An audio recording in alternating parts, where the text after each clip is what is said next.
At the Portland Art Museum's annual charity gala, I adjusted the delicate tiara one final time, feeling confident in my grandmother's vintage piece. My coworker Sophia Chen stood up from her table of wealthy donors and pointed directly at me, her laughter cutting through the elegant chatter. "Oh my God, Emma actually wore costume jewelry to a formal event," she announced loudly enough for half the ballroom to hear. That plastic tiara probably came from a children's dress-up box. What she didn't know was that Professor Robert Ashford, the renowned antiquities expert, was standing just 3 feet behind her, and his face had gone completely pale the moment he saw what was resting on my head. By the end of the evening, Sophia would discover exactly what she had just mocked, and her carefully constructed world of superiority would crumble in ways she never could have imagined. Before we jump back in, tell us where you're tuning in from, and if this story touches you, make sure you're subscribed, because tomorrow I've saved something extra special for you. The charity gala had been circled on my calendar for months, representing everything I hoped to achieve through my work at the Riverside Community Arts Center. As the art therapy coordinator for underprivileged youth, I had spent countless hours preparing presentations about our programs, hoping to secure funding that would allow us to expand our reach throughout Portland's underserved communities. The event represented more than just a fundraising opportunity. It was a chance to show the city's cultural elite that art could transform lives, especially for children who had faced trauma and hardship. I had chosen my outfit carefully, balancing my limited budget with the need to appear professional among Portland's most influential philanthropists. My dress was a simple black number from a local thrift store that I had altered myself, adding small beaded details around the neckline to give it a more elegant appearance. The shoes were borrowed from my best friend Riley Martinez, who worked as a social worker and understood the importance of making a good impression when advocating for vulnerable populations.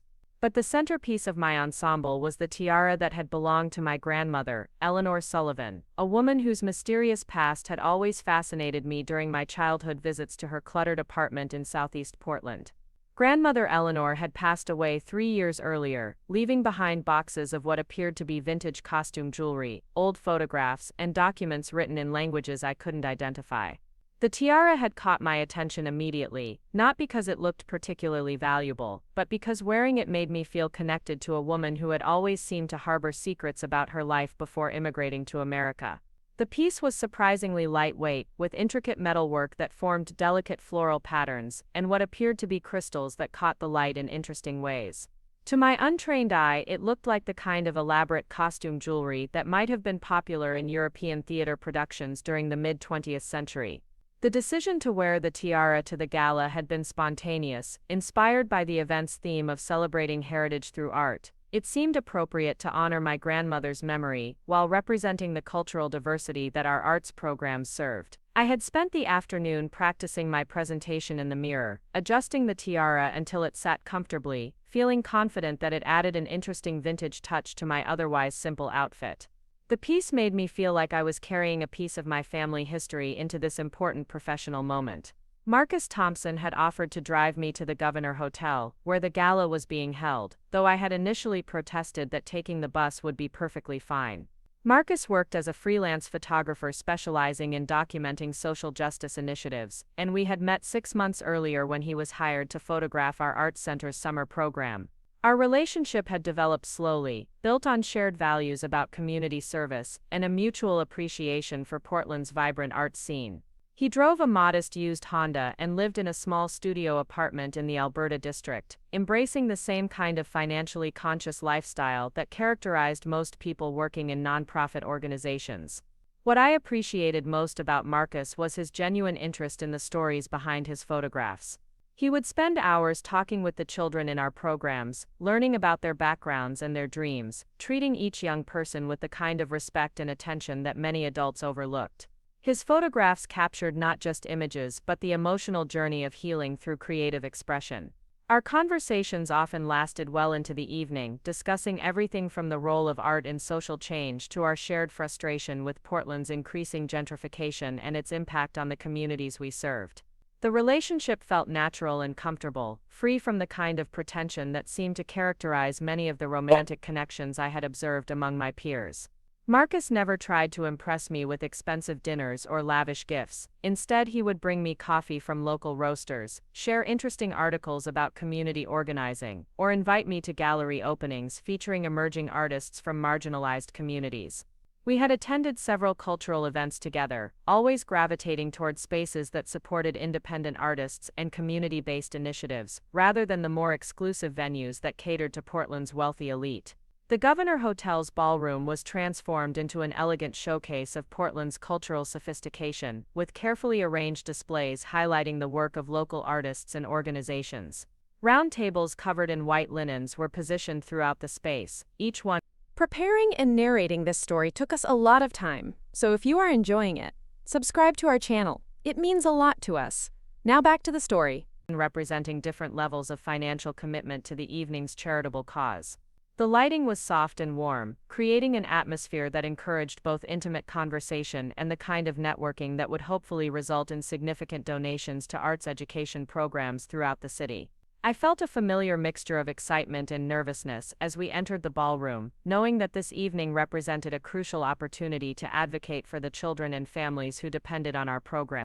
The room was filled with Portland's most influential philanthropists, museum board members, gallery owners, and cultural leaders, all of whom had the financial resources to make a real difference in our community's access to arts education. My presentation materials were carefully organized in a leather portfolio that Riley had lent me, complete with photographs of student artwork, testimonials from parents, and detailed financial projections showing how additional funding could expand our services. Marcus squeezed my hand reassuringly as we navigated toward our assigned table, passing displays that showcased the incredible diversity of artistic talent throughout Portland's various neighborhoods.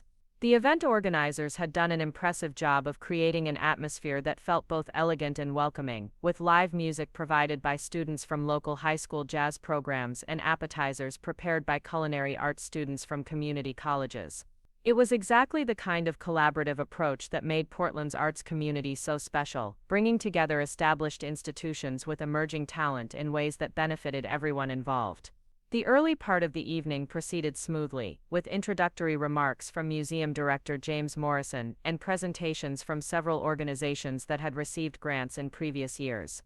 I listened carefully to each speaker, taking notes about successful funding strategies and making mental observations about which donors seemed most engaged with different types of programs. The energy in the room was positive and enthusiastic, with conversations at nearby tables indicating genuine interest in supporting arts education initiatives throughout the Portland metropolitan area. Sophia Chen arrived fashionably late, making a dramatic entrance that immediately drew attention from across the ballroom.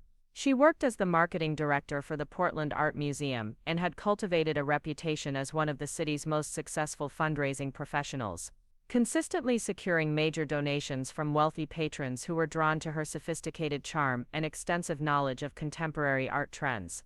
Her presence at any cultural event was considered significant, both because of her professional influence and her ability to set social trends among Portland's cultural elite. She was wearing what appeared to be a designer gown in deep emerald green, with jewelry that caught the light from every angle as she moved through the room greeting donors and board members. Her confidence was unmistakable, and she navigated the social dynamics of the gala with the kind of ease that came from years of experience in high-stakes fundraising environments. Conversations seemed to gravitate toward her naturally, and I could see why she had been so successful in convincing wealthy individuals to make substantial financial commitments to arts organizations.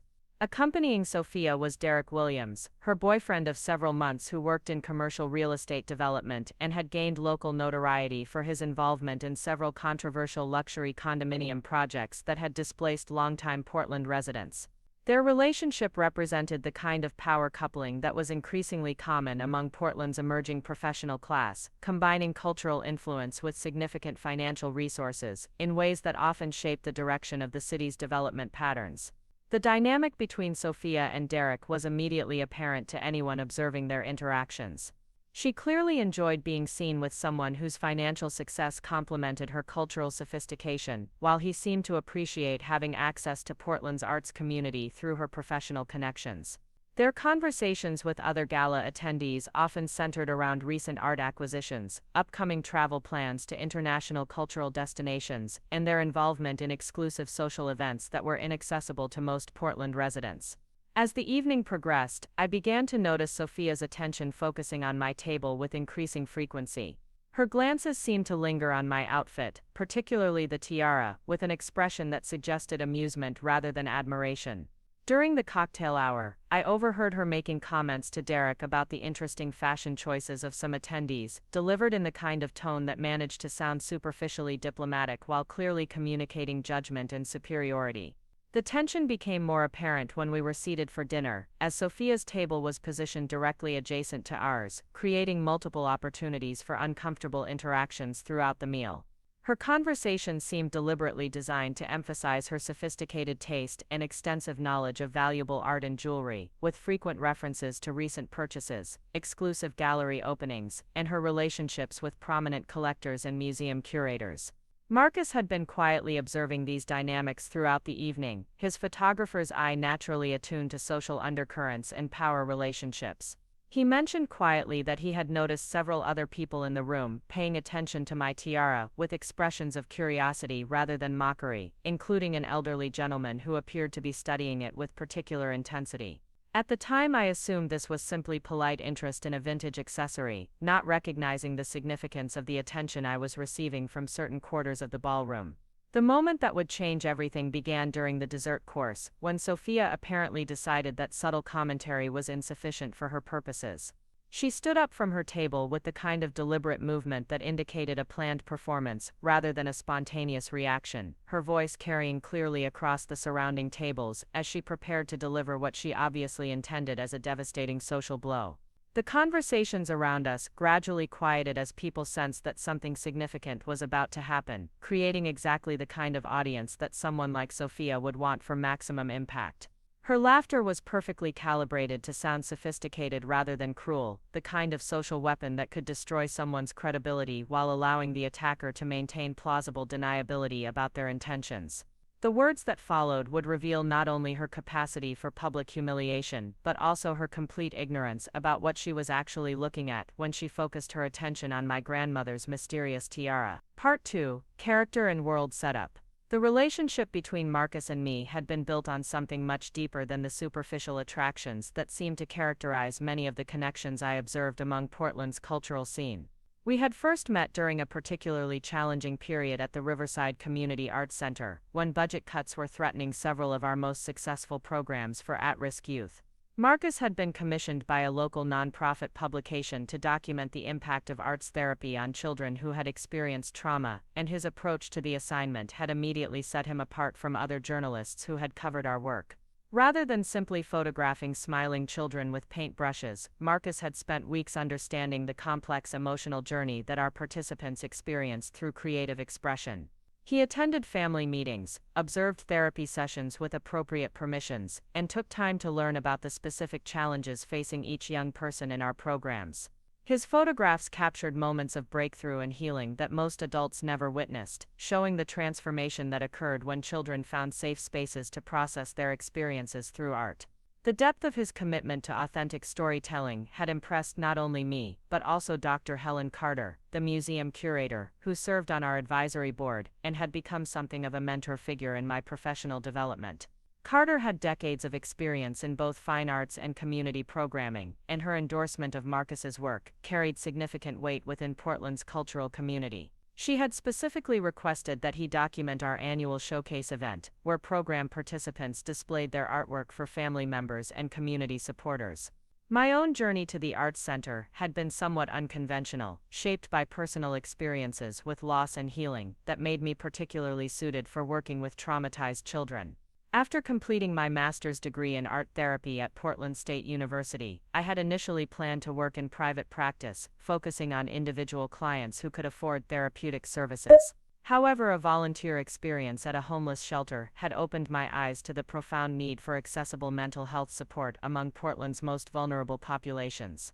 The transition from graduate school to community-based work had required significant financial sacrifices that many of my classmates had been unwilling or unable to make. My salary at the Arts Center was modest, requiring careful budgeting and creative problem-solving to maintain even a basic standard of living in Portland's increasingly expensive housing market.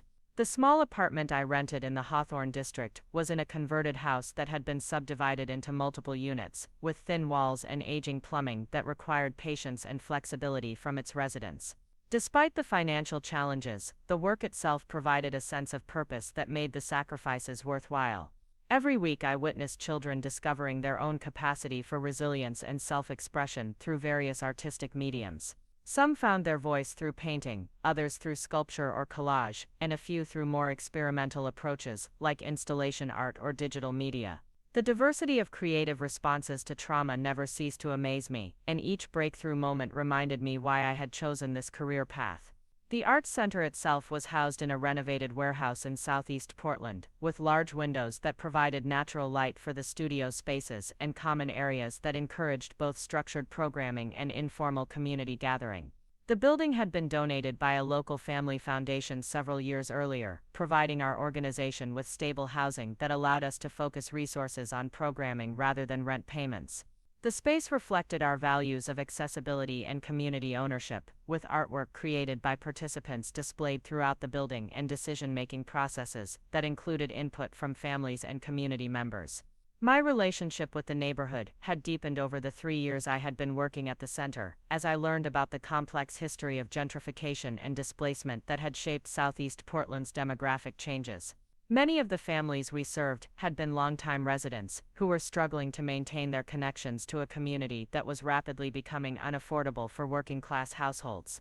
Our programs provided not only therapeutic support for children, but also gathering spaces for families to maintain social connections and advocate for their housing and educational needs. The work required emotional resilience that I had developed, partly through my own experience processing my grandmother's death and the mysteries surrounding her past. Eleanor Sullivan had been a complex figure in my childhood, offering unconditional love and support, while clearly harboring secrets about her life before immigrating to the United States.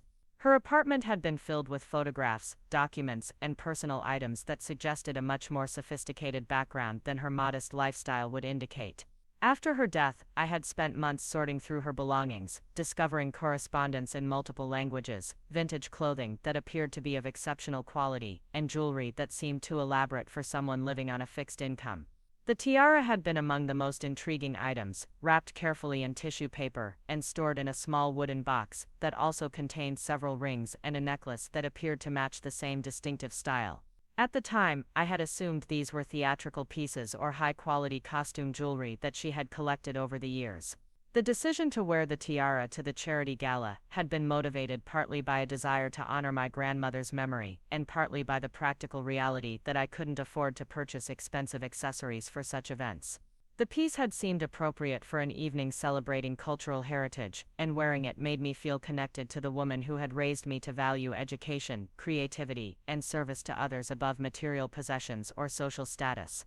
The evening had begun with such promise, as I connected with several potential funders who seemed genuinely interested in our programs and their measurable impact on participants' academic performance and emotional well-being. I had prepared extensively for these conversations, armed with data about trauma-informed arts education and examples of how creative expression could complement traditional therapeutic approaches. The responses had been encouraging, with several donors requesting follow-up meetings to discuss specific funding opportunities. Marcus had been documenting the event with his characteristic discretion, capturing candid moments of connection between donors and program representatives, while respecting people's privacy and the formal nature of the occasion. His presence provided moral support without being intrusive, and several attendees had commented on his professional demeanor and thoughtful approach to photography. Dr. Carter had introduced him to several museum board members who expressed interest in commissioning similar documentation of their own community engagement initiatives. The atmosphere in the ballroom had been genuinely celebratory, with speeches highlighting the collaborative relationships between Portland's established cultural institutions and grassroots community organizations. The event organizers had successfully created an environment where different sectors of the arts community could interact as equals, sharing resources and expertise in ways that benefited everyone involved. The live music provided by student musicians added energy and authenticity to the proceedings, demonstrating the talent and dedication of young artists throughout the metropolitan area.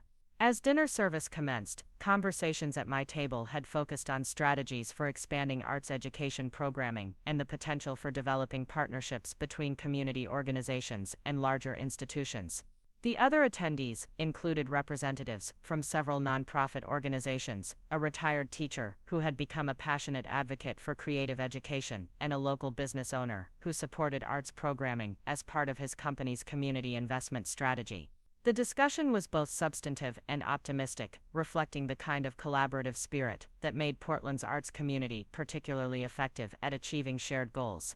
The transformation in atmosphere began subtly, as I noticed Sophia's increasing attention to our table and her apparent focus on my appearance, rather than the programmatic discussions that were taking place around the room. Her comments to Derek and other members of her social circle seemed designed to establish hierarchies based on fashion choices and social sophistication, rather than the substantive work being celebrated by the evening's programming. The shift felt uncomfortable, but not immediately threatening, as such dynamics were unfortunately common at events where different economic classes intersected around shared cultural interests.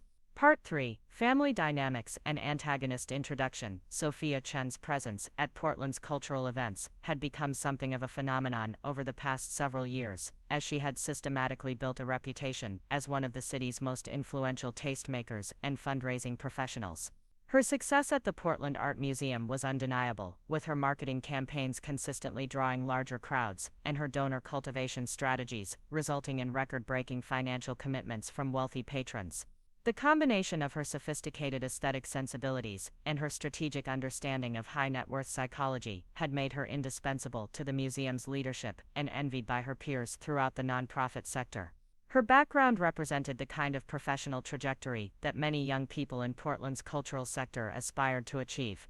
After completing her MBA at Reed College, she had worked briefly for a prominent gallery in New York, before returning to Portland with connections to national collectors and a comprehensive understanding of contemporary art markets. Her approach to museum marketing combined traditional relationship building with innovative digital strategies that had attracted attention from cultural institutions throughout the Pacific Northwest. The personal transformation that had accompanied her professional success was equally remarkable, as colleagues who had known her during her early career described a much more modest and collaborative approach to arts advocacy. The current version of Sophia seemed to view cultural events primarily as opportunities to demonstrate her superior taste and extensive network of influential connections, rather than as collaborative efforts to support community-based programming and accessible arts education. Her relationship with Derek Williams represented a strategic partnership that benefited both of their professional ambitions, while providing them with significant social capital within Portland's emerging power structure. Derek's commercial real estate developments had contributed to the gentrification patterns that were displacing longtime residents throughout the city. But his financial success had also made him an attractive partner for cultural institutions seeking major donors for capital campaigns and endowment building. The couple's lifestyle reflected their combined resources and shared commitment to maintaining their position within Portland's most exclusive social circles. Their Pearl District loft was featured regularly in local design magazines, showcasing contemporary art collections and custom furnishings that demonstrated both financial capacity and sophisticated aesthetic judgment. Their social media presence documented frequent travel to international art fairs, exclusive gallery openings, and cultural events that were accessible only to individuals with significant financial resources. Sophia's approach to professional relationships had evolved to emphasize strategic networking over genuine collaboration, as she focused primarily on cultivating connections with individuals who could advance her career goals or enhance her social status. Her interactions with community-based arts organizations, like ours, had become increasingly transactional, with her support contingent on opportunities for public recognition and professional advancement, rather than shared commitment to accessible programming and community empowerment. The transformation had been particularly evident in her treatment of former colleagues and mentors who had supported her early career development. Several arts professionals who had provided crucial opportunities during her transition from graduate school to museum leadership had observed her growing reluctance to acknowledge their contributions or provide reciprocal support for their initiatives. The collaborative spirit that had characterized Portland's arts community for decades seemed to be eroding as individuals, like Sophia, prioritized personal advancement over collective success. Her approach to fashion and personal presentation had become increasingly elaborate over recent years, with her appearance at cultural events serving as marketing tools for both her professional brand and her social aspirations. The extensive planning that went into her outfits reflected both significant financial investment and strategic thinking about how visual presentation could reinforce her position within Portland's cultural hierarchy. Every accessory and styling choice seemed calculated to communicate sophistication, wealth, and insider knowledge about contemporary fashion trends.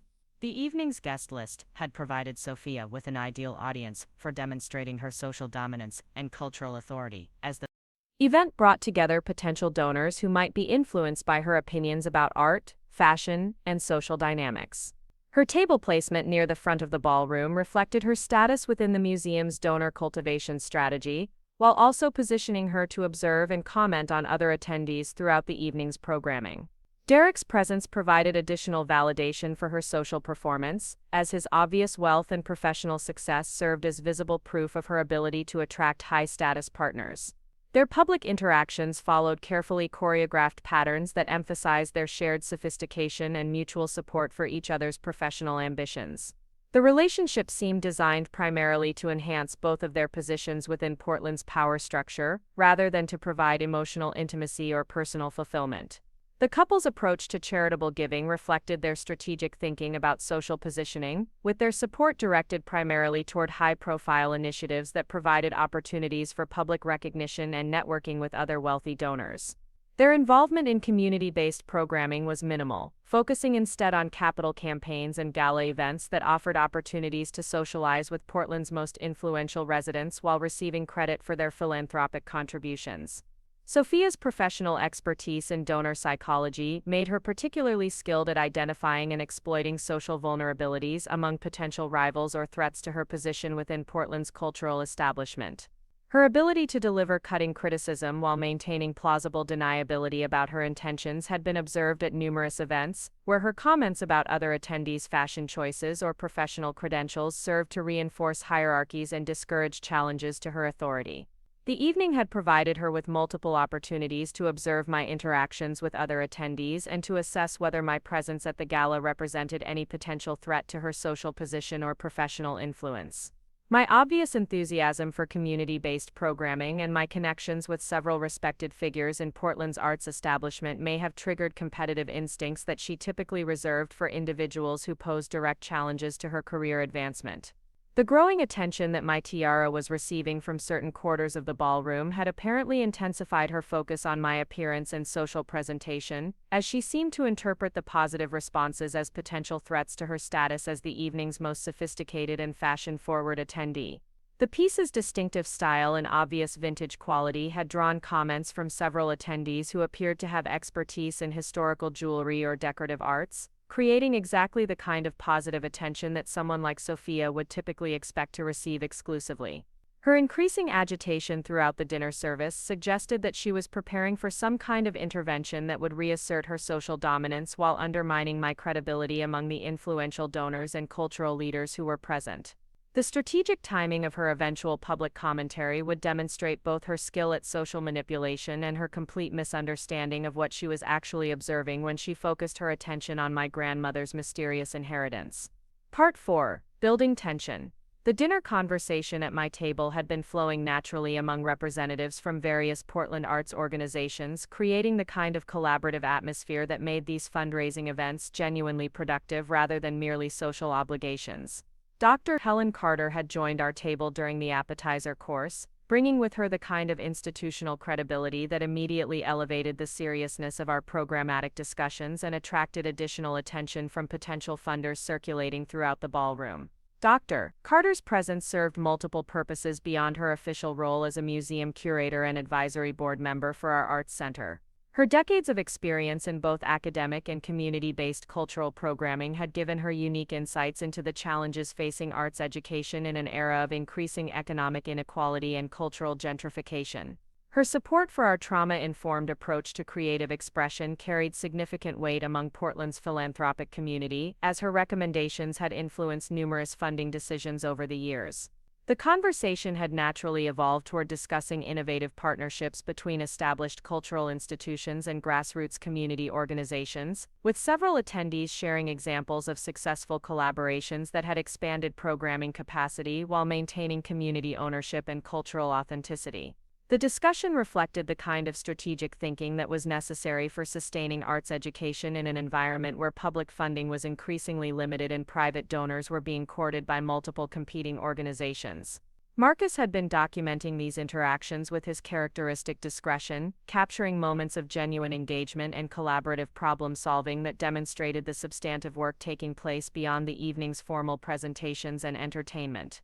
His photographs would later serve as important documentation of the relationships and commitments that emerged from the gala, providing accountability tools for both donors and recipient organizations as they worked to implement new programming initiatives. The energy in the ballroom remained positive and productive throughout the early stages of dinner service, with multiple conversations taking place simultaneously as donors learned about different organizations and programs that were seeking financial support. The event organizers had created an atmosphere that encouraged both formal presentations and informal networking, allowing for the kind of relationship building that often proved more valuable than immediate financial commitments. However, the social dynamics began to shift subtly as attention increasingly focused on the visual spectacle of the evening's fashion and jewelry choices, particularly among attendees who were more interested in social positioning than programmatic discussions. Several tables near ours had begun commenting on various accessories and outfit choices, with observations that ranged from appreciative to critically evaluative depending on the speaker's relationship to the person being discussed. The tiara had been drawing attention throughout the evening from different quarters of the ballroom, with responses that varied significantly based on the observer's background and expertise. Some attendees seemed to appreciate it as an interesting vintage accessory that complemented the evening's heritage theme, while others appeared to be studying it with the kind of focused intensity that suggested specialized knowledge about historical jewelry or decorative arts. Professor Robert Ashford had been among the most attentive observers, though his interest had been subtle enough that I hadn't initially recognized the significance of his attention. As a renowned expert in European antiquities and historical artifacts, his presence at the gala reflected his involvement in Portland's cultural community and his support for educational programming that connected contemporary arts practice with historical traditions and cultural heritage. The professor's academic credentials were impeccable, with advanced degrees from prestigious universities and decades of experience authenticating and appraising historical objects for museums, auction houses, and private collectors throughout North America and Europe. His publications on European decorative arts had established him as one of the foremost authorities on jewelry and metalwork from the 18th and 19th centuries, making his opinion particularly valuable for institutions and individuals seeking to understand the provenance and significance of historical pieces.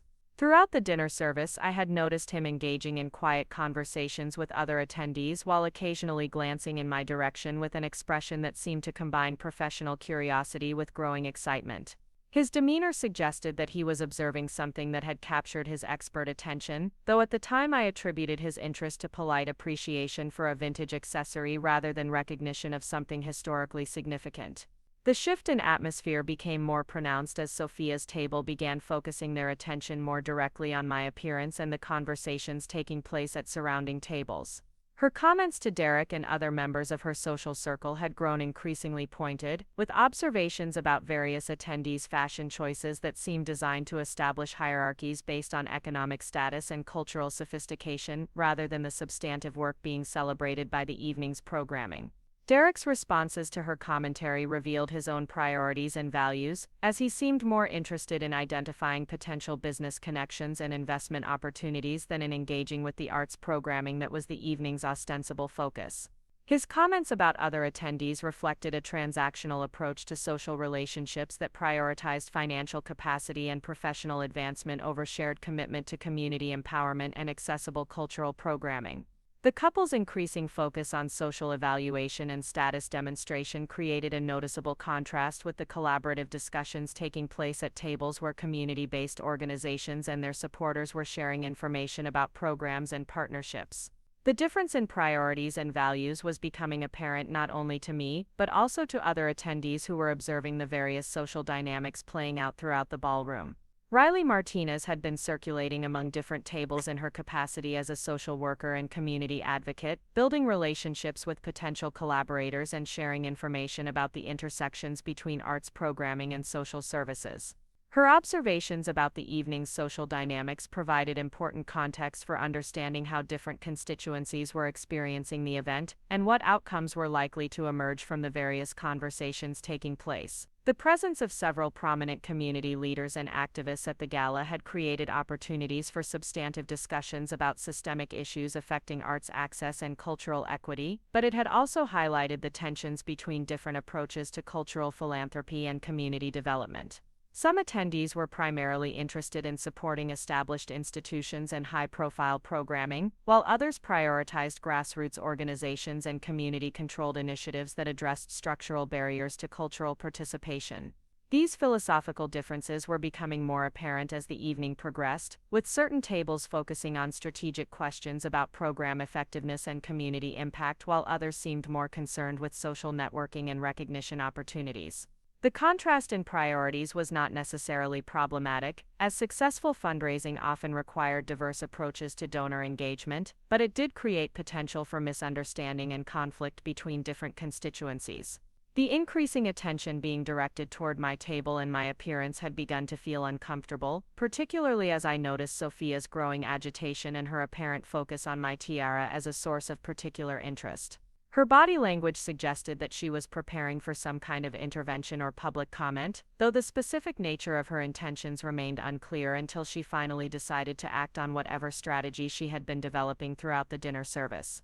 The moment when Sophia stood up from her table represented a clear escalation in the evening's social dynamics, as her deliberate movement and obvious preparation for a public statement immediately drew attention from surrounding tables and created the kind of audience that someone with her social instincts would require for maximum impact. The timing of her intervention, during a brief lull in the formal programming when most attendees were focused on their meals and conversations, demonstrated strategic thinking about how to command attention and shape the narrative around whatever criticism she was planning to deliver. Part 5. The initial attack. The moment Sophia Chen rose from her table, her movement carried the kind of deliberate theatricality that immediately commanded attention throughout the surrounding area of the ballroom. Her timing was calculated to perfection, occurring during a natural pause in the evening's formal programming when most attendees were engaged in quiet dinner conversation, creating the ideal conditions for a dramatic intervention that would draw maximum attention from the influential donors and cultural leaders who comprised the evening's audience.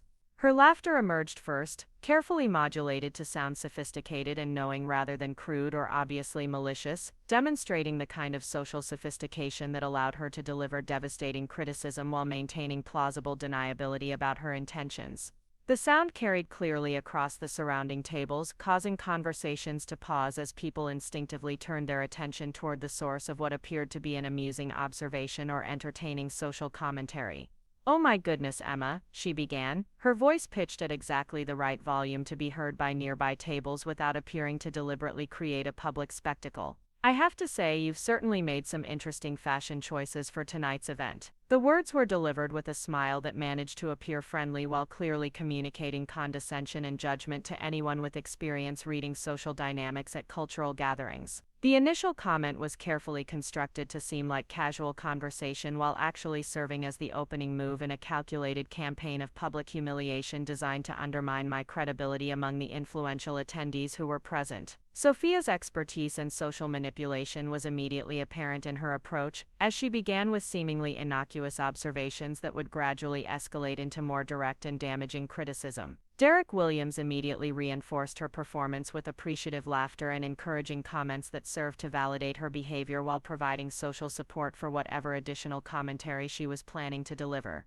His participation in the attack demonstrated their partnership's collaborative approach to social dominance, with both individuals working together to establish and maintain their position within Portland's cultural hierarchy through strategic humiliation of perceived rivals or threats. "I mean, the vintage look can be charming," Sophia continued, her tone suggesting generous tolerance for inferior aesthetic choices while simultaneously reinforcing her own superior sophistication and cultural authority. Though some pieces are perhaps more appropriate for costume parties than formal charitable events, the comment was designed to plant seeds of doubt about my judgment and social awareness, while positioning herself as an authority on appropriate formal wear and cultural etiquette. The attack was particularly insidious because it focused on my grandmother's tiara, an item that held deep personal significance and emotional value regardless of its monetary worth or historical authenticity. By targeting something that represented my family heritage and my connection to a beloved relative, Sophia was employing psychological warfare techniques that went far beyond simple fashion criticism to strike at fundamental aspects of identity and belonging. Her approach demonstrated sophisticated understanding of how to inflict maximum emotional damage while maintaining the appearance of offering friendly advice or constructive feedback. The targeting of personal accessories rather than clothing choices was strategically sound, as jewelry often carries more intimate significance and represents more deliberate aesthetic decisions that reflect individual taste and cultural values. The surrounding tables had begun to take notice of the exchange, with conversations gradually quieting as people sensed that something more significant than casual social interaction was taking place. The shift in attention created exactly the kind of audience that Sophia required for her performance to achieve its intended effect of publicly establishing my inferior social status while reinforcing her own authority and sophistication. Marcus had immediately recognized the hostile nature of the interaction and positioned himself to provide moral support while documenting the social dynamics that were unfolding. His photographer's instincts made him particularly sensitive to power relationships and social conflict, and his protective posture indicated his understanding that this was not merely friendly conversation but rather a calculated attack designed to cause public embarrassment and professional damage. Dr. Carter's expression revealed her growing concern about the direction of the interaction, as her decades of experience with cultural events had given her extensive knowledge about how social conflicts could escalate and damage the collaborative relationships that were essential for effective arts programming. Her protective instincts toward me as both a mentee and a valued community partner were clearly activated, though she appeared to be considering the most appropriate way to intervene without escalating the conflict further. Riley Martinez had also recognized the hostile dynamics and was making her way through the crowd toward our table, her social work training having provided her with extensive experience in de-escalating conflicts and protecting vulnerable individuals from psychological attacks. Her approach suggested that she was prepared to intervene if the situation continued to deteriorate, though she was also conscious of the need to avoid creating additional drama that might distract from the evening's charitable purposes. That tiara, for instance, Sophia continued, her voice growing slightly louder as she gained confidence from the attention she was receiving and the apparent lack of immediate opposition to her commentary. It's quite elaborate for what appears to be costume jewelry. I suppose some people enjoy that theatrical look, though it does make one wonder about their understanding of appropriate formal wear for events of this caliber. The escalation in her criticism revealed the calculated nature of her attack, as she moved from seemingly gentle observations to more direct challenges to my judgment and social awareness. Her comments about the tiara's elaborate nature demonstrated either genuine ignorance about historical jewelry or deliberate misrepresentation designed to support her narrative about my supposed lack of sophistication and cultural understanding.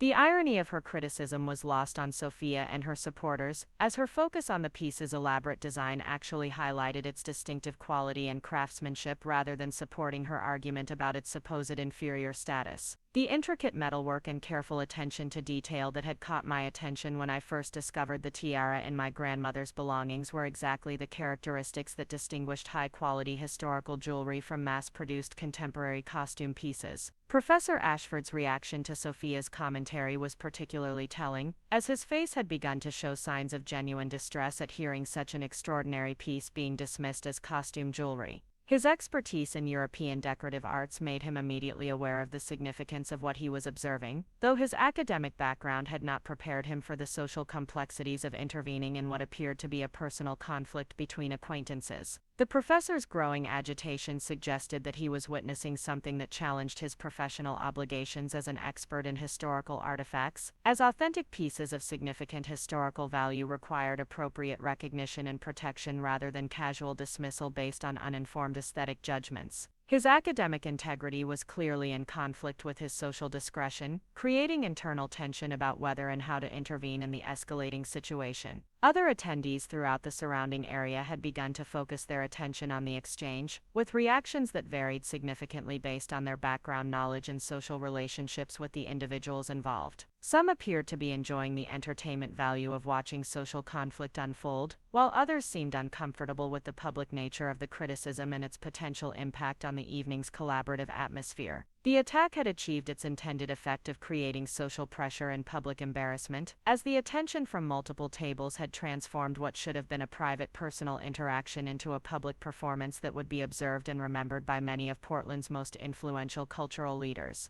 The strategic timing and calculated escalation demonstrated Sophia's expertise in social manipulation and her understanding of how to inflict maximum damage on perceived rivals or threats to her position. My own emotional response to the attack was complicated by the combination of personal hurt, professional concern, and growing awareness that something significant was happening that went beyond simple social conflict. The targeting of my grandmother's tiara felt like an attack on family memory and cultural heritage, while the public nature of the criticism threatened to undermine my professional relationships and fundraising efforts on behalf of the Arts Center's programming. The moment had arrived when Sophia's confident performance would be interrupted by information that would completely transform the social dynamics of the situation and reveal the extent of her ignorance about what she was actually observing and criticizing with such authority and conviction. Part 6: Escalation of Conflict.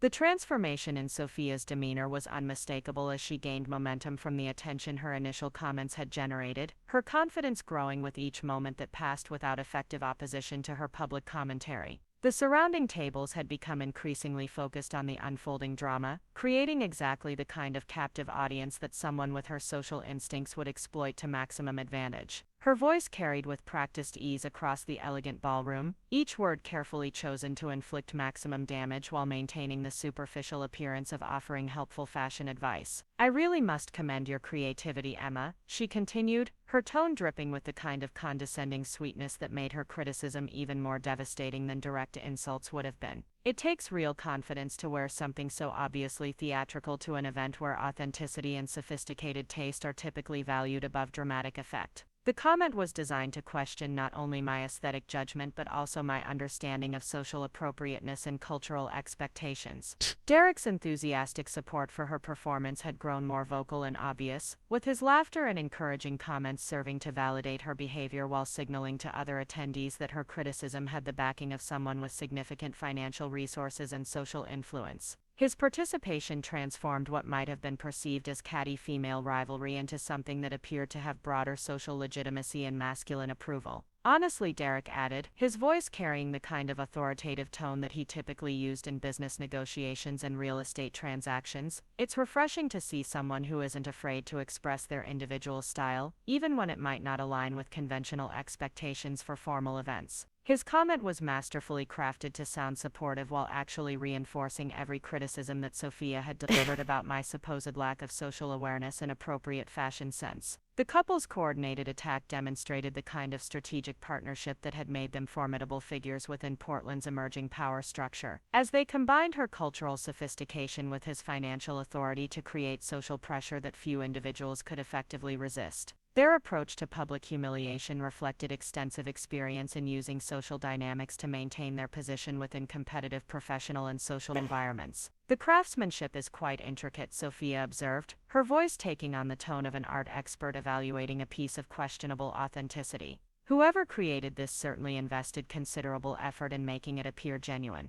The attention to detail is really quite impressive for reproduction work." Her comments revealed either complete ignorance about historical jewelry or deliberate misrepresentation designed to support her narrative about the piece's inferior status. The irony of her praise for the tiara's craftsmanship was completely lost on her, as she inadvertently highlighted exactly the characteristics that distinguished authentic historical pieces from contemporary costume jewelry. Her description of intricate detail work and sophisticated construction actually served as expert testimony about the piece's quality and authenticity, though her framing of these observations as criticisms demonstrated her fundamental misunderstanding of what she was observing. Professor Ashford's distress had become increasingly visible as he listened to Sophia's commentary, his academic training and professional expertise creating internal conflict about whether to intervene in what was clearly becoming a serious misrepresentation of a potentially significant historical artifact. His face had grown pale, and his hands were visibly trembling as he struggled with the tension between his scholarly obligations and his social discretion.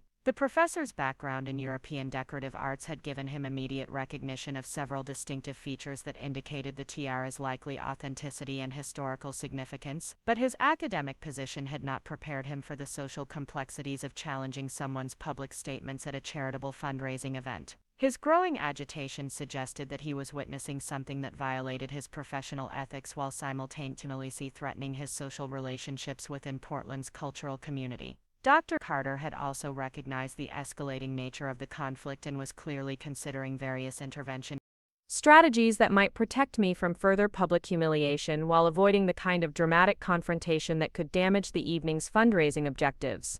Her decades of experience managing social dynamics at cultural events had taught her to balance individual protection with institutional interests, though the current situation was testing her diplomatic skills in unprecedented ways. Riley Martinez had successfully navigated through the crowd and positioned herself within speaking distance of our table, her social work training having provided her with extensive experience in crisis intervention and conflict de-escalation. Her presence offered the possibility of professional support and advocacy, though she was also conscious of the need to avoid escalating the situation through premature or inappropriate intervention that might backfire and create additional problems. I'm particularly curious about the historical inspiration, Sophia continued, her voice now carrying clearly across multiple tables as other conversations had quieted in response to the unfolding drama. It appears to draw from several different European traditions, which is often the case with theatrical pieces designed to create a general impression of historical authenticity rather than accurate representation of any specific period or cultural context. Her commentary revealed the kind of superficial knowledge that allowed her to sound authoritative while actually demonstrating fundamental ignorance about the subjects she was discussing. The observation about multiple European influences was actually accurate and reflected the complex cultural exchanges that had shaped jewelry design throughout the 18th and 19th centuries. Though her interpretation of this characteristic as evidence of inauthenticity revealed her complete misunderstanding of historical artistic traditions. The attention from surrounding tables had continued to grow as word of the confrontation spread through the ballroom, with several attendees beginning to move closer to observe the unfolding drama. The shift in social dynamics had transformed the elegant fundraising event into something resembling a public spectacle, exactly the outcome that someone like Sophia would have anticipated and desired when she initiated her campaign of public criticism. Marcus had begun photographing the interaction with professional discretion, recognizing that documenting the social dynamics might prove important for understanding what was happening and providing evidence if the situation continued to deteriorate. His camera captured not only the immediate participants but also the broader audience reaction, creating a visual record of how different individuals were responding to the public confrontation. The metalwork is actually quite sophisticated, observed a quiet voice from a nearby table, spoken by an elderly woman whose understated elegance suggested significant experience with fine jewelry and decorative arts. That kind of detail work requires considerable skill and time investment. Her comment represented the first public challenge to Sophia's narrative, though it was delivered so quietly that many attendees may not have heard it clearly. Sophia's reaction to this mild contradiction was immediate and revealing, as her confident demeanor showed the first signs of uncertainty when confronted with alternative perspectives from someone whose appearance and bearing suggested genuine expertise rather than casual opinion. The possibility that her public performance might be challenged by knowledgeable observers had apparently not been fully considered in her strategic planning for the evening's social maneuvering. "Well, yes," Sophia responded, her voice taking on a slightly defensive tone that contrasted sharply with her previous confidence and authority. Modern reproduction techniques can achieve quite remarkable results. The challenge, of course, is distinguishing between authentic historical pieces and well-executed contemporary imitations. That's why professional authentication is so important for anyone considering significant investments in period jewelry.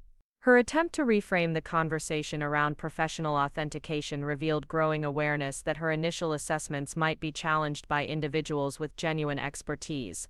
Though her continued insistence on characterizing the piece as reproduction demonstrated either stubborn commitment to her original position or genuine inability to recognize the evidence that contradicted her assumptions.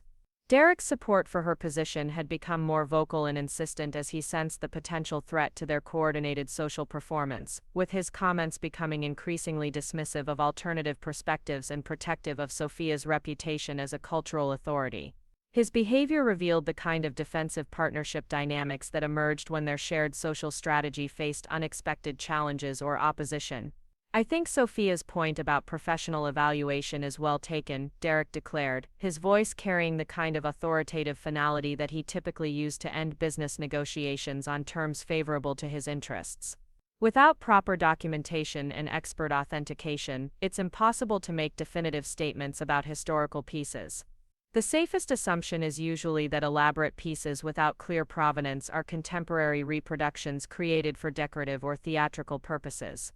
His intervention was designed to support Sophia's position while appearing reasonable and balanced, though his emphasis on documentation and provenance revealed either ignorance about how historical jewelry typically survived through family inheritance or deliberate misrepresentation designed to support their shared narrative about the piece's questionable authenticity. The social dynamics had reached a critical juncture where multiple factors were converging to create the potential for either dramatic escalation or unexpected resolution, depending on whether individuals with genuine expertise would choose to intervene and challenge the assumptions that had driven the public confrontation. The growing tension between different perspectives and competing claims to cultural authority had created exactly the kind of situation where truth and expertise would ultimately determine the outcome rather than social positioning and strategic manipulation. Part 7. Signs of Hidden Truth. The transformation in Professor Robert Ashford's demeanor had become impossible to ignore as his academic composure began to fracture under the weight of what he was witnessing. His hands had developed a noticeable tremor as he gripped his wine glass, and his breathing had become shallow and rapid in a way that suggested genuine physical distress rather than simple social discomfort. The conflict between his scholarly obligations and his social discretion was creating visible tension that several nearby attendees had begun to notice and comment upon in quiet whispers. Dr. Carter's attention had shifted from the immediate confrontation to the professor's obvious distress, her experience with academic personalities allowing her to recognize the signs of someone struggling with professional and ethical obligations that exceeded the normal boundaries of social interaction. Her movement toward Professor Ashford's table appeared casual to most observers, but her purpose was clearly to assess his condition and potentially provide the support necessary for him to act on whatever knowledge was causing his distress. "Robert," she said quietly, positioning herself close enough to speak without being overheard by the broader audience that had gathered around the unfolding drama. "You look like you've seen a ghost. Is everything all right?" Her tone carried the kind of gentle concern that had made her an effective mentor and colleague throughout her career, creating space for honest communication about whatever was troubling him. Professor Ashford's response was barely audible, his voice shaking with emotion as he struggled to find appropriate words for what he was experiencing. "Helen, that piece she's wearing, the tiara that woman is dismissing as costume jewelry.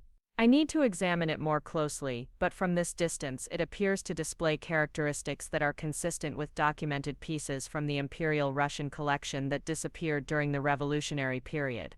The significance of his observation was immediately apparent to Dr. Carter, whose own expertise in museum curation had given her extensive knowledge about the provenance and historical importance of jewelry that had belonged to European royal families.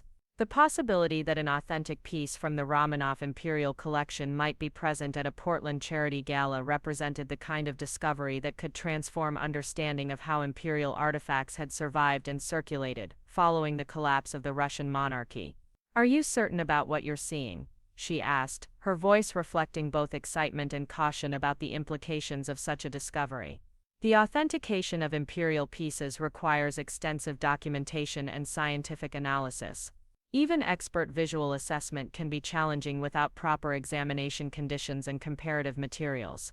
Professor Ashford nodded slowly, his academic training warring with his growing conviction about what he was observing.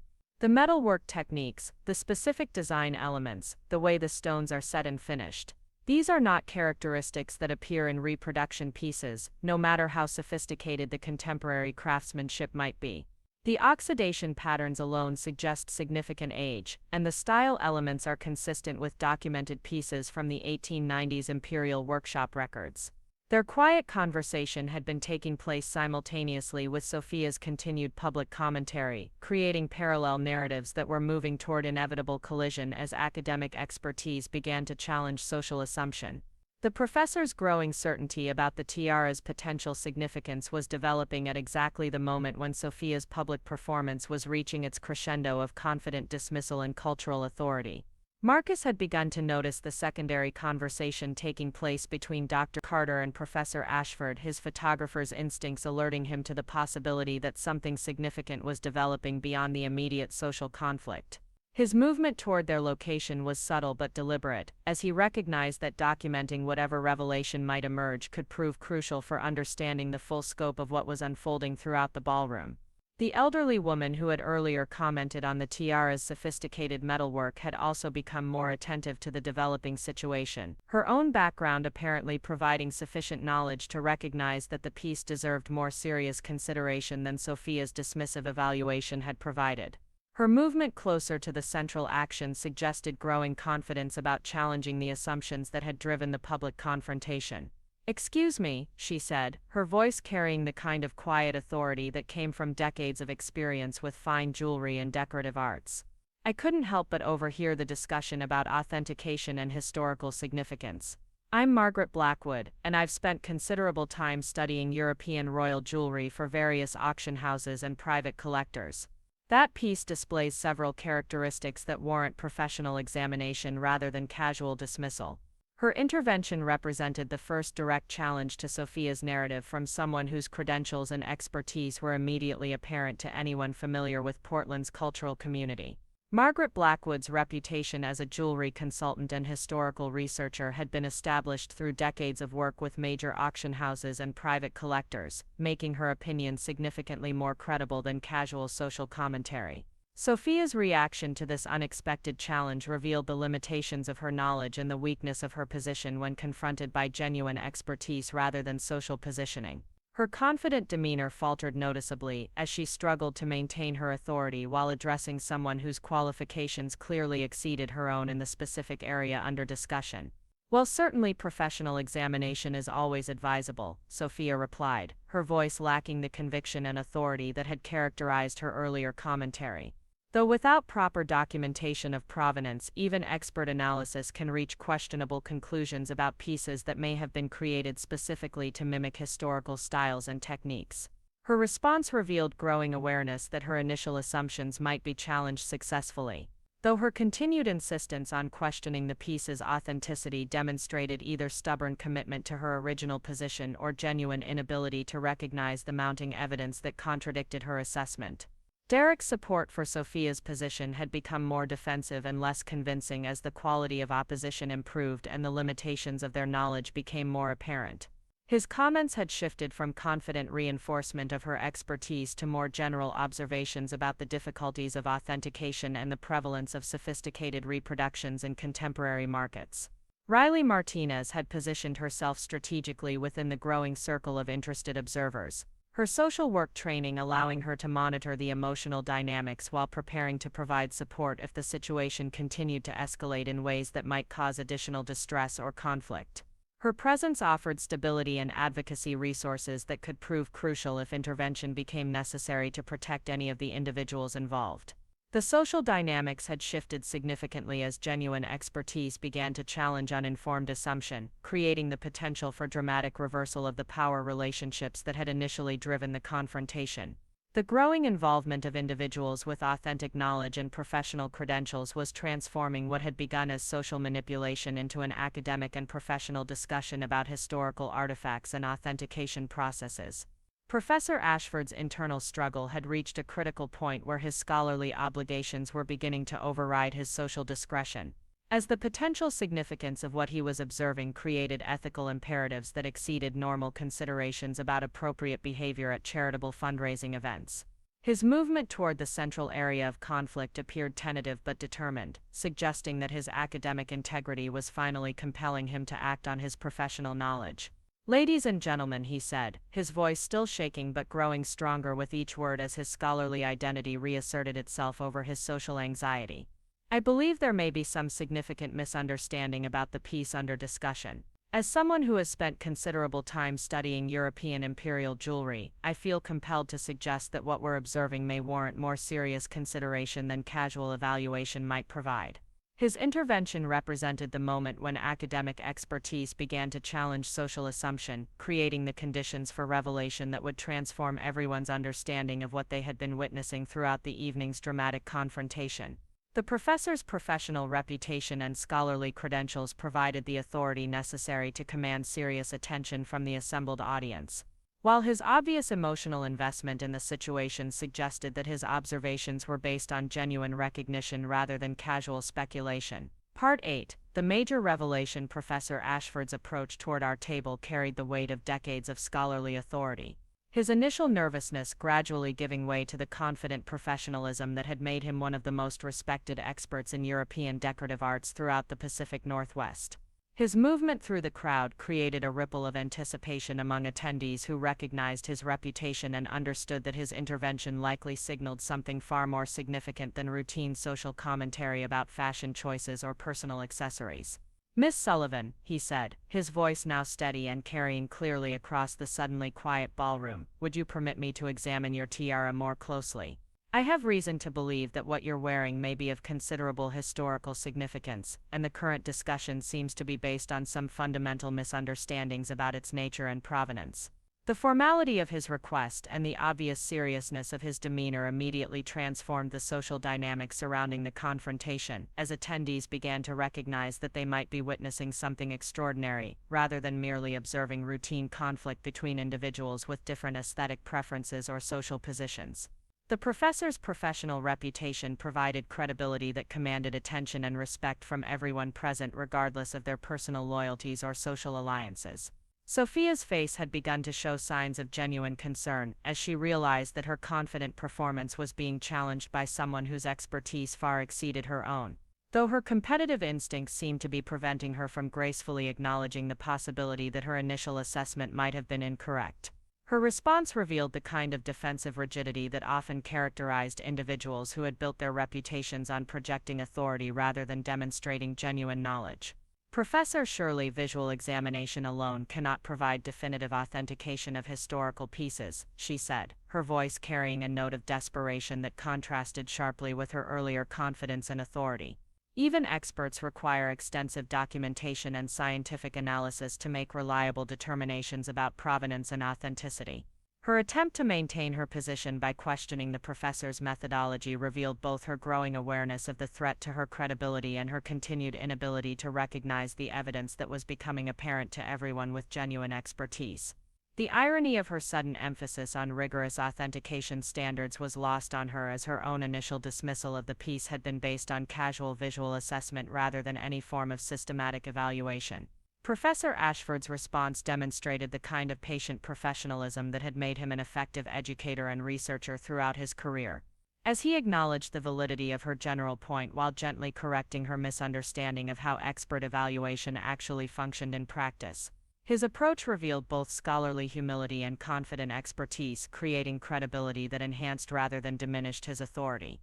"You're absolutely correct that definitive authentication requires extensive analysis," he replied, his tone carrying the kind of respectful authority that had characterized his interactions with students and colleagues for decades. "However, preliminary assessment by qualified experts can identify characteristics that indicate whether detailed investigation is warranted. In this case, I'm observing features that suggest immediate professional attention would be appropriate." His careful language reflected both academic precision and awareness of the social complexities surrounding the situation, as he sought to provide accurate information while minimizing the potential for additional conflict or embarrassment. The professor's approach demonstrated the kind of diplomatic skill that had allowed him to navigate complex professional relationships while maintaining his scholarly integrity and reputation for reliable expertise. Margaret Blackwood had moved closer during this exchange, her own expertise allowing her to observe details that supported Professor Ashford's preliminary assessment. Her involvement provided additional credibility for challenging Sophia's assumptions while creating collaborative scholarly atmosphere rather than adversarial confrontation between competing authorities. "Robert is absolutely right about the metalwork characteristics," she said, her voice carrying the quiet confidence that came from decades of experience with authentic historical pieces. "The oxidation patterns and finishing techniques are consistent with late 19th century imperial workshop standards. Modern reproduction methods typically produce different surface characteristics, regardless of how sophisticated the contemporary craftsmanship might be. Her technical observations provided specific evidence that supported the professor's general assessment while demonstrating the kind of detailed knowledge that distinguished genuine expertise from casual opinion. The collaborative nature of their evaluation created compelling evidence that something significant was being revealed rather than merely argued or speculated about. Carter had been observing this exchange with growing excitement and professional interest, her museum background providing sufficient knowledge to understand the implications of what the experts were suggesting. Her support for their preliminary assessment carried additional weight due to her institutional position and her established relationships within Portland's cultural community. "If Robert and Margaret are correct about what they're observing," she said, her voice reflecting both excitement and appropriate caution about the implications of such a discovery, "then we may be witnessing something truly extraordinary." Imperial Russian jewelry pieces are among the most sought-after artifacts in the decorative arts world, with most documented pieces either destroyed during the Revolutionary period or held in major museum collections. Her comment provided context for understanding the potential significance of the discovery, while educating the broader audience about why expert evaluation was warranting such serious attention and professional interest. The educational aspect of her intervention helped transform what might have been perceived as academic rivalry into collaborative investigation of potential historical importance. The shift in atmosphere throughout the ballroom was palpable as attendees began to recognize that they were witnessing something far more significant than routine social conflict or fashion commentary. Conversations at surrounding tables had stopped completely as people focused their attention on the unfolding revelation, creating the kind of collective anticipation that typically accompanied major discoveries or unexpected announcements. Marcus had positioned himself to document the examination process, recognizing that his photographs might provide important evidence for whatever authentication process would follow the evening's preliminary assessment.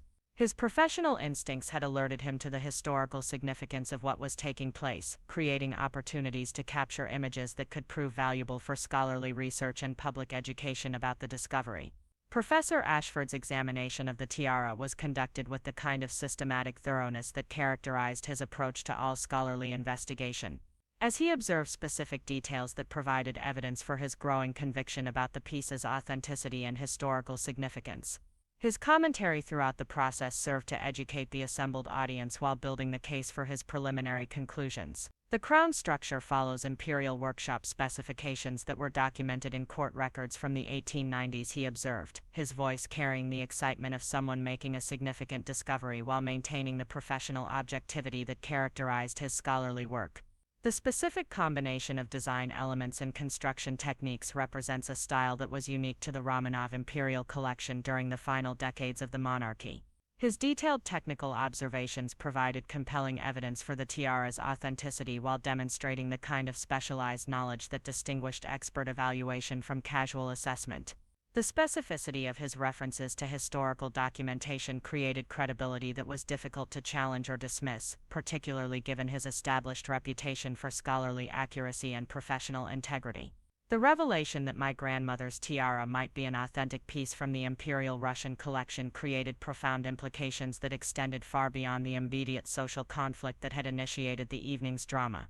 The potential historical and financial significance of such a discovery represented the kind of transformation that could completely alter understanding of family history, personal inheritance, and the complex ways that historical artifacts had survived and circulated following major political upheavals. Sophia's reaction to these developments revealed the complete collapse of her confident social performance.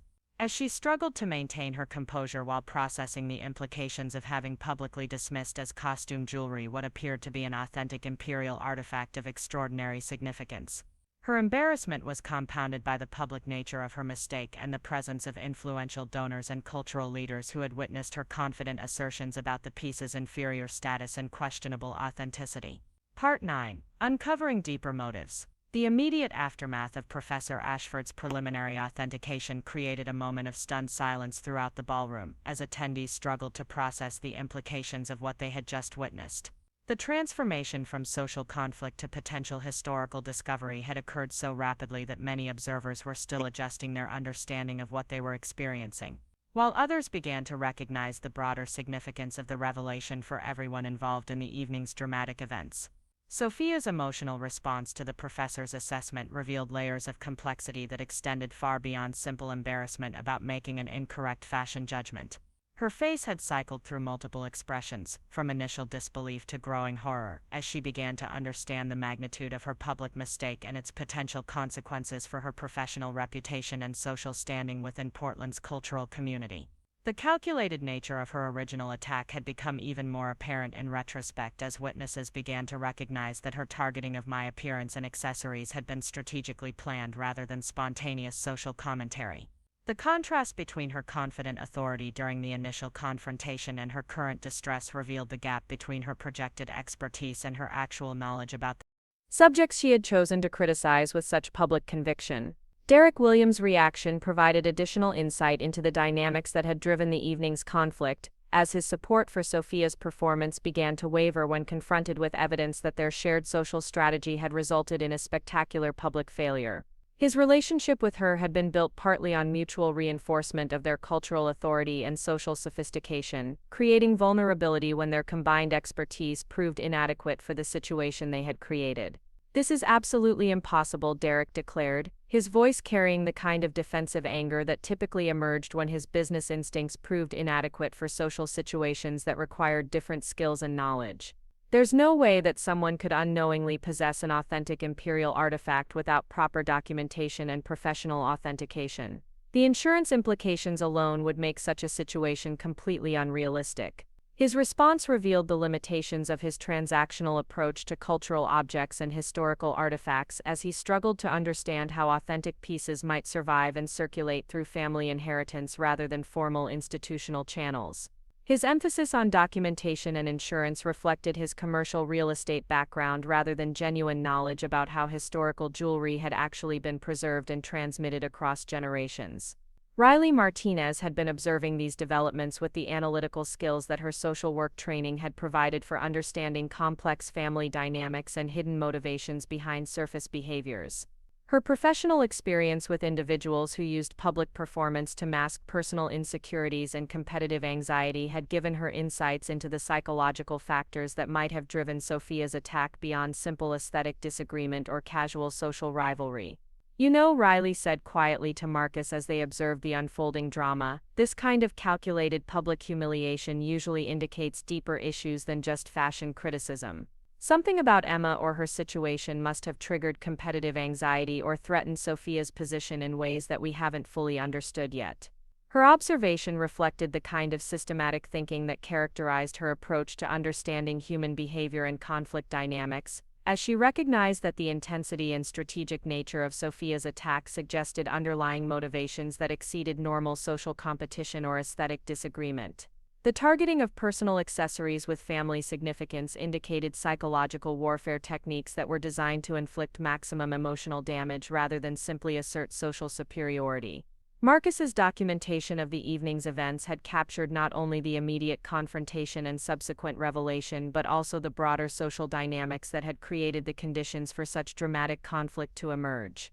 His photographs revealed the complex web of relationships and power structures that characterized Portland's cultural community, providing visual evidence of how different individuals had positioned themselves throughout the various stages of the unfolding drama. The growing crowd of interested observers had begun to include several individuals whose reactions suggested personal knowledge or professional experience that might provide additional context for understanding the significance of the discovery. Their conversations created opportunities for gathering information about the potential provenance and historical importance of the tiara, while also revealing the broader implications of such a find for Portland's cultural institutions and collector community. Dr. Carter had recognized the need for immediate professional coordination to ensure that the tiara received appropriate protection and evaluation, as its potential significance created responsibilities that exceeded the normal boundaries of social events and charitable fundraising activities. Her institutional position provided authority for taking steps to safeguard the piece while organizing the expert evaluation that would be necessary for definitive authentication. "Emma," she said, her voice carrying both excitement and concern about the developing situation, "I think we need to consider immediate steps to protect this piece and arrange for proper scholarly examination." If Robert and Margaret's preliminary assessment is correct, then what you're wearing represents cultural heritage that requires institutional support and professional authentication. Her intervention provided practical guidance for navigating the complex situation while acknowledging the personal and emotional dimensions of the discovery for me and my family history.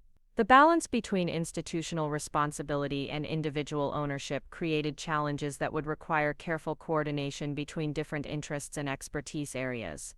Professor Ashford had continued his examination with growing confidence about his preliminary conclusions, though his academic training required him to emphasize the provisional nature of his assessment and the need for extensive additional investigation to confirm his initial observations. His approach demonstrated the kind of scholarly integrity that had established his reputation for reliable expertise and professional objectivity.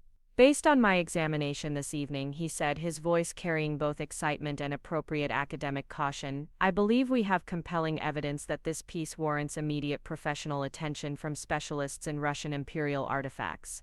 The specific design elements and construction techniques are consistent with documented pieces from the Romanov collection, though definitive authentication will require extensive comparative analysis and scientific examination.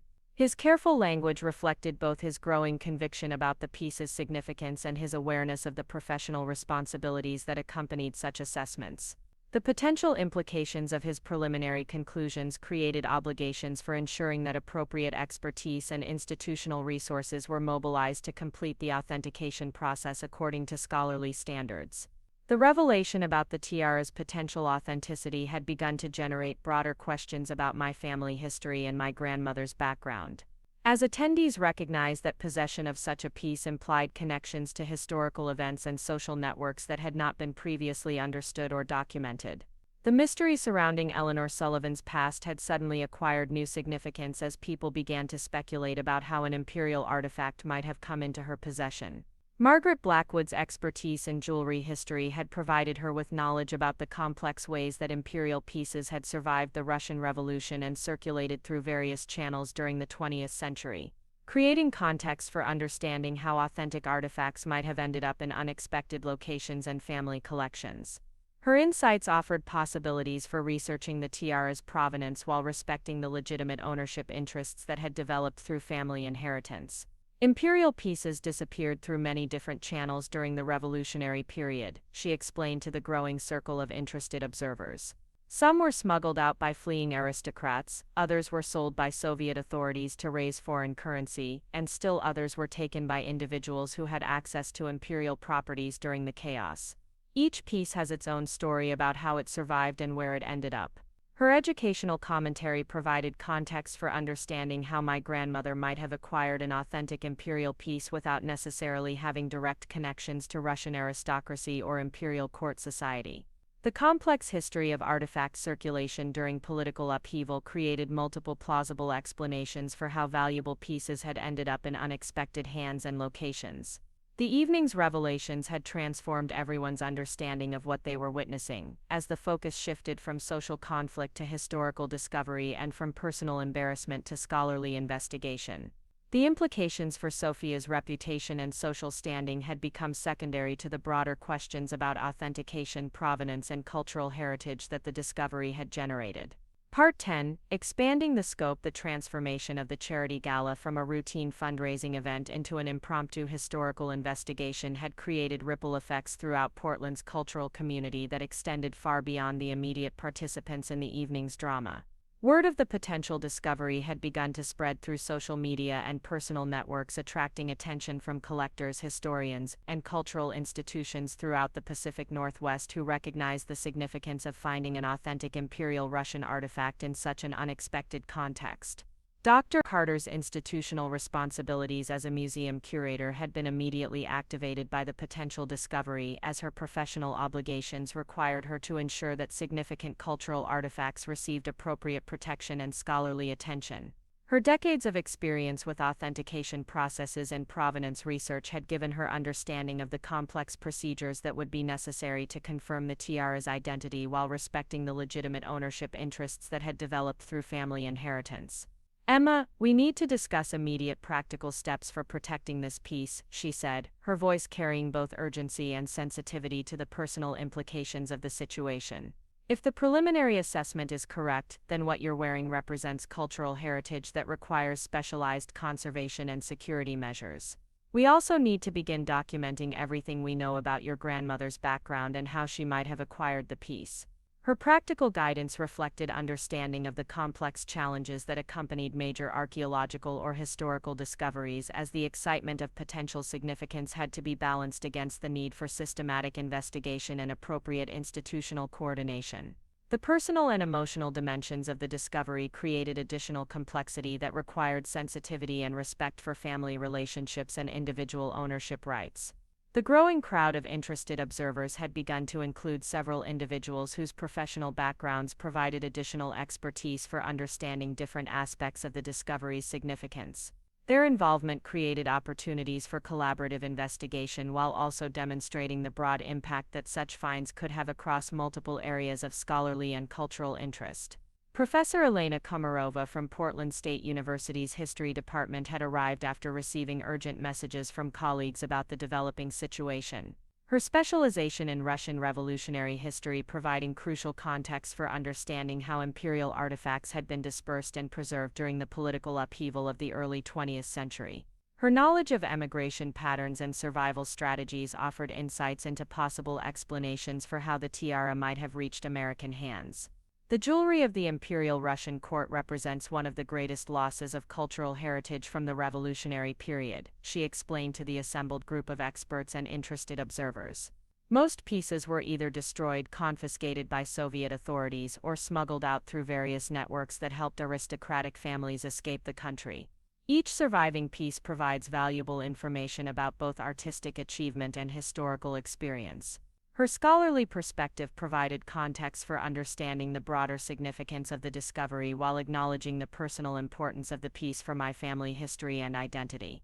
The balance between academic interest and individual ownership created opportunities for collaborative research that could benefit both scholarly understanding and family heritage preservation. Security concerns had begun to emerge as word of the potential discovery spread beyond the immediate gathering, creating awareness that the tiara might require protection measures that exceeded normal considerations for personal jewelry or family heirlooms.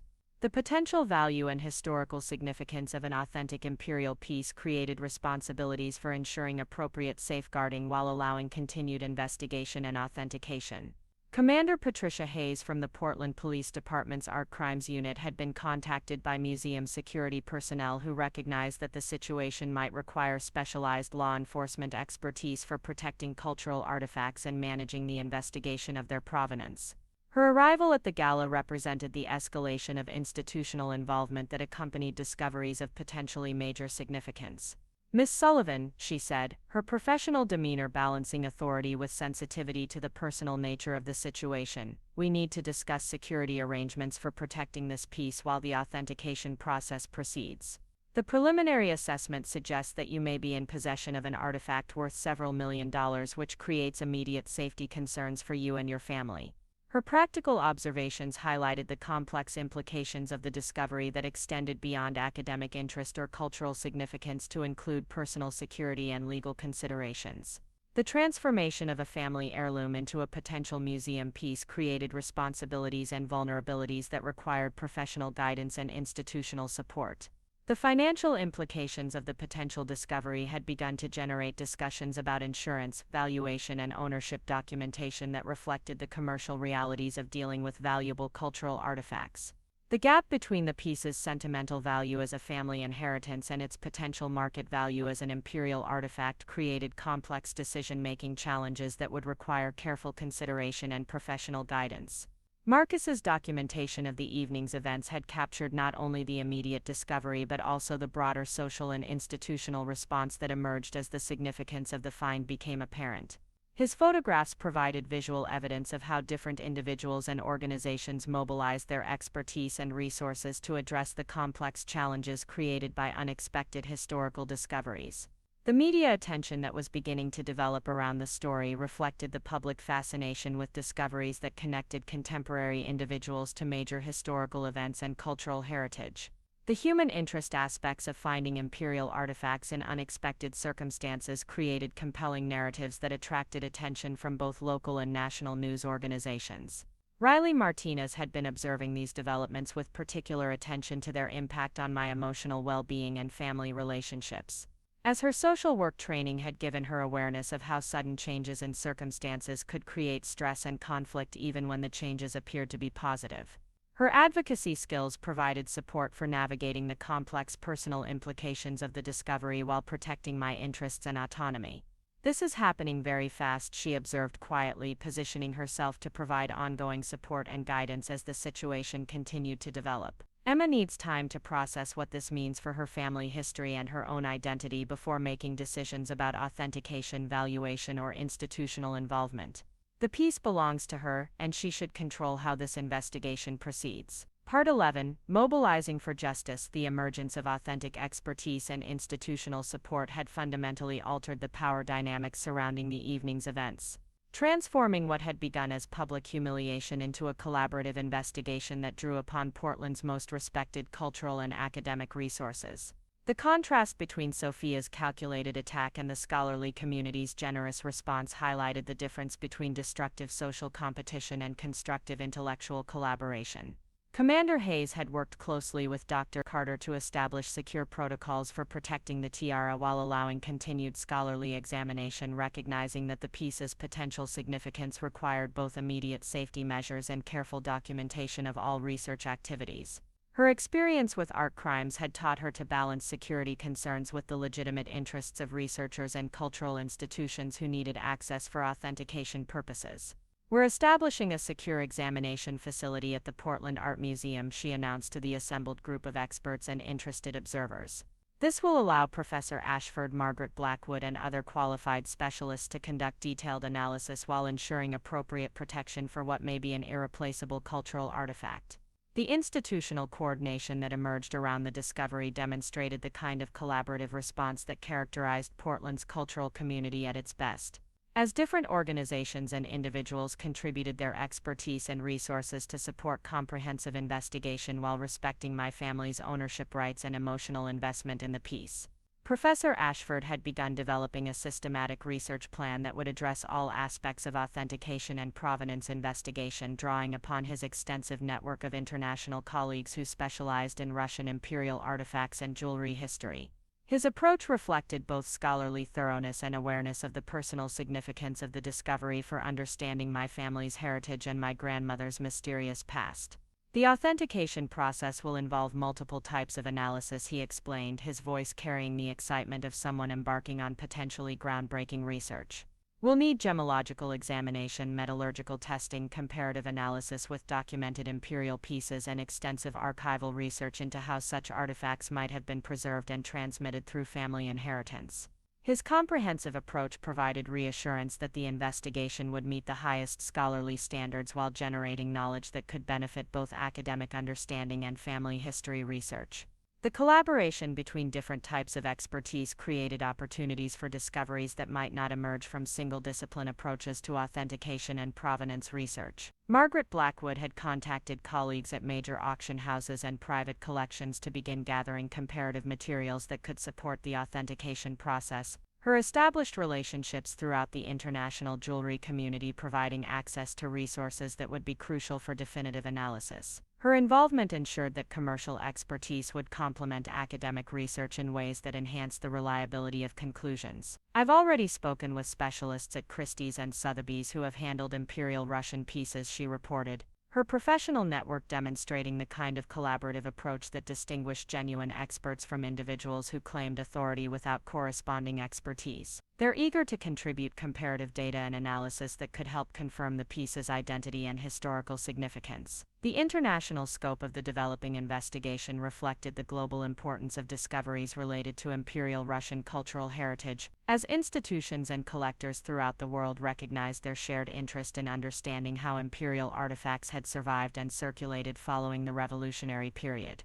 The collaborative nature of the research created opportunities for advancing knowledge that exceeded the resources of any single institution or individual. Dr. Carter had begun coordinating with other museums and cultural institutions to develop exhibition and educational programming that could share the discovery with broader public audiences while respecting my family's privacy and ownership interests. Her institutional experience provided guidance for balancing scholarly objectives with community engagement and cultural education goals. This discovery has the potential to contribute significantly to public understanding of both Russian imperial history and the complex ways that cultural heritage survives and is preserved through family relationships, she observed. Her educational instincts recognizing opportunities for programming that could benefit diverse audiences. We want to ensure that the research process includes community engagement and educational components that make the findings accessible to people beyond academic specialists. Her emphasis on public education reflected understanding of how major discoveries could serve broader cultural purposes while maintaining scholarly integrity and respecting individual ownership rights. The balance between research excellence and community accessibility created opportunities for programming that could enhance Portland's reputation as a center for innovative cultural education and heritage preservation.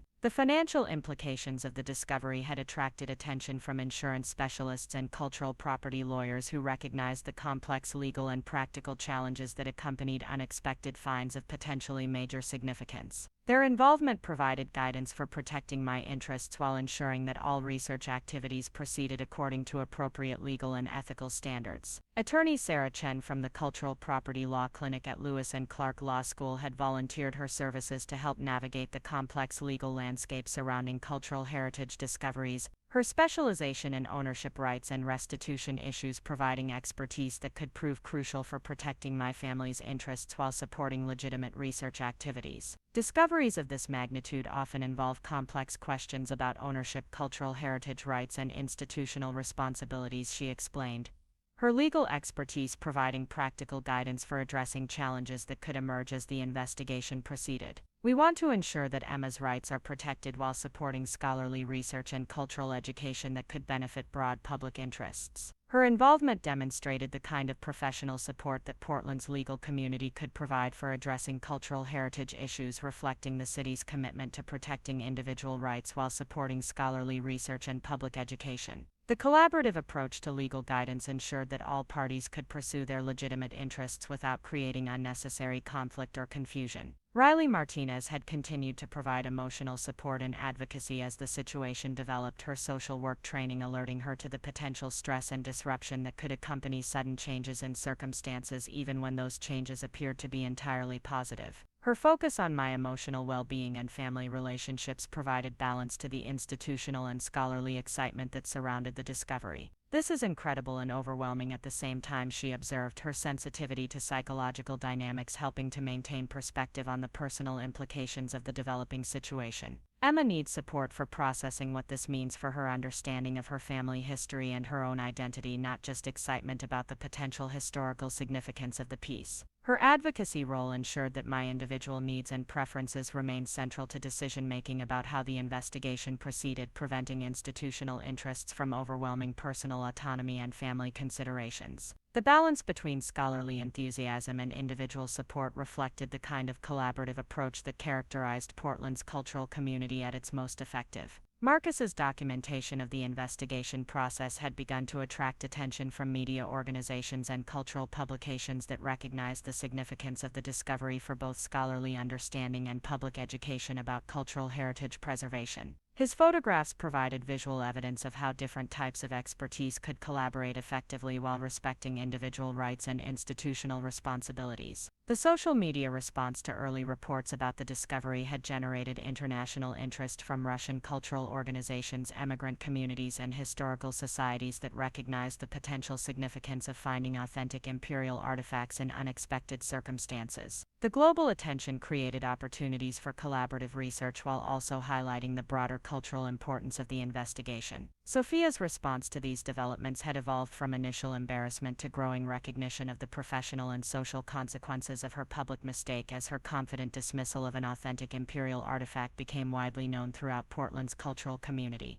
Her reputation for expertise and cultural authority had been fundamentally undermined by her spectacular misassessment of something that genuine experts immediately recognized as potentially significant. Derek Williams had begun distancing himself from the situation as he recognized that his association with Sophia's public failure could damage his own business relationships and social standing within Portland's cultural and philanthropic circles. His commercial instincts had alerted him to the potential professional costs of being associated with such a visible demonstration of ignorance about cultural artifacts and historical expertise. The broader implications of the discovery had begun to emerge as cultural institutions throughout the Pacific Northwest recognized opportunities for collaborative programming and research that could enhance regional understanding of Russian imperial history and cultural heritage preservation. The Portland discovery had the potential to establish the region as a center for innovative approaches to cultural education and international scholarly collaboration. Up next, you've got two more standout stories right on your screen. If this one hit the mark, you won't want to pass these up. Just click and check them out.